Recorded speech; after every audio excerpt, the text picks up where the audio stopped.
Isang mapagpalang umaga po sa ating lahat. Muli ako si Mian Sebastian and welcome to our daily devotion with Pastor Russell Ocampo. And today is March 27, 2026 and our topic is all about obedience is better than sacrifice. So our scripture for today is all about 1 Samuel chapter 15, specifically verse 1, NI version. Samuel said to Saul, I am the one the Lord sent to anoint you king over his people Israel. So listen now to the message from the Lord. So, si Saul po ay pinili ng Diyos, anointed, empowered, at may malinaw na mission. Pero ang problema niya ay hindi total disobedience, kundi partial obedience. So sa 1 Samuel chapter 15, malinaw ang utos ng Diyos, destroy the Amalekites completely. But Saul adjusted the command, he spared King Agag and keep the best animals. At nung tinanong siya, sinabi pa niya, sumunod naman ako.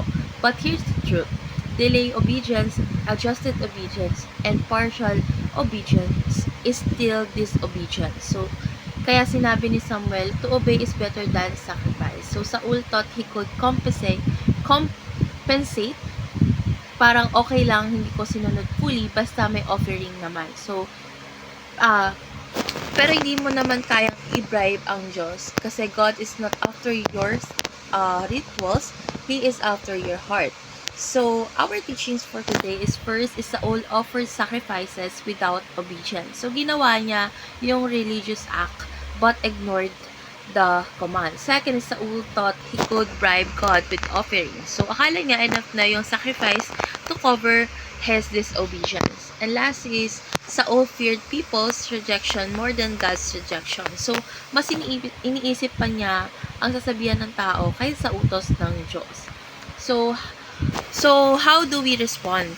First is be willing to face rejection if it means obeying God.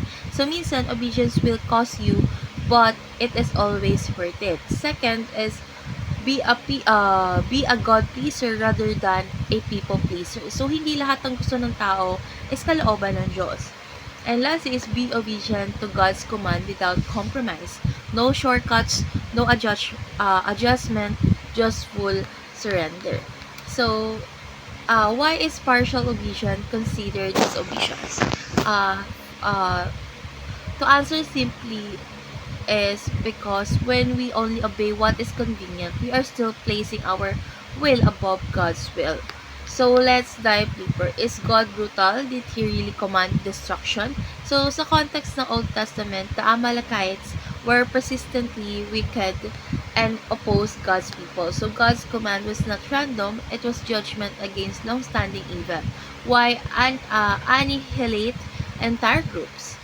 So, because sin, when left unchecked, spreads and destroy, God was preserving His people and His redemptive plan. So, ultimately, this points to our needs for a perfect King, Jesus Christ, who obeyed fully and brought true salvation.